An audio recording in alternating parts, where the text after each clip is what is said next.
અને આજે જગતનું સંચાલન કરવા વાળી જાગતી જ્યોત પેથાપુર ગામે બહેણો કરનારી અમારા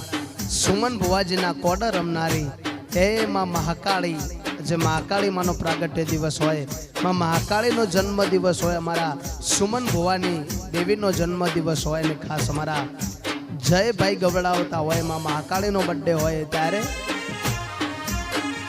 હે જન્મ દાડો મહાકાળી માતનો માતને મુબારક હો ભાવ ભરી ભક્તિ ના અભિનંદન છે, સુમન ભુવાજી ના લાખો વંદન છે, એ મારા જયભાઈ ના લાખો વંદન છે, હે જન્મ દાડો મહાકાળી માતનો માતને મુબારક, મહાકાળીને મુબારક, જય મહાકાળી માં।